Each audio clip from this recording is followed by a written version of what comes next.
Nakita niyo to? Anong laman? Tubig. Bakit niya dala-dala to? Kapag uhaw siya, iinumin niya.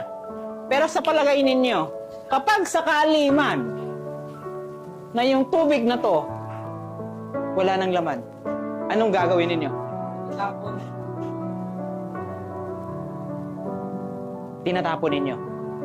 Yan ang pinakamasakit na katotohanan sa mundo. Pag wala kang gamit, itatapon ka na lang. Bakit ko sinasabi sa inyo?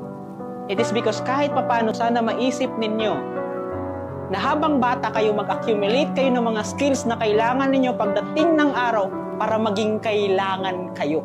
Para may kapakinapakinabang kayo. Kasi bakit? Kapag kayo yung lumaki, tumanda, pero wala kayong alam, wala kayong kayang gawin, at higit sa lahat, ayaw mo magtrabaho, huwag kang mag-expect na kahit papano magstay yung tao sa'yo. Sa mga lalaki, tandaan ninyo to. Kilala tayo na maging provider sa bawat pamilyang hahawakan natin at gagawin natin. Pero tandaan mo, huwag kang magtaka kapag iiwan ka ng taong mahal mo kung wala kang kayang i-provide sa kanila. Kasi bakit? Ulit-ulitin ko to sa inyo. Ang lalaki, kadalasan na walang pera, walang kwenta. Ito naman ang masakit sa babae.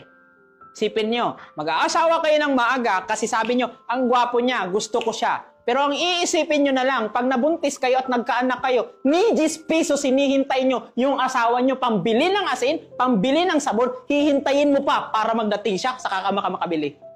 Hindi ba pwedeng kayo mismo magkaroon ng sarili nyong pera na kahit anong gusto ninyo, makukuha ninyo? Maybe hindi lahat, pero hindi mo kailangang maghintay ng asawa para lang magpaalam na may bibilhin ka.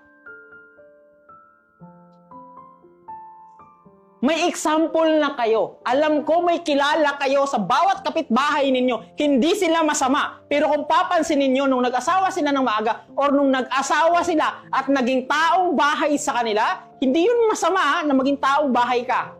Kaso ang masama, kung ni 10 pesos lang, pambili lang ng sabon, pambaon lang ng anak mo, hihintayin mo pa yung asawa mo kasi ikaw mismo walang pera.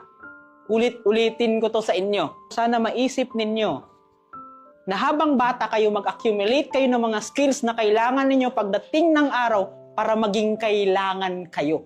Para may kapakinapakinabang kayo. Kasi bakit? Kapag kayo yung lumaki, tumanda, pero wala kayong alam, wala kayong kayang gawin, at higit sa lahat, ayaw mo magtrabaho, huwag kang mag-expect na kahit papano magstay yung tao sa'yo.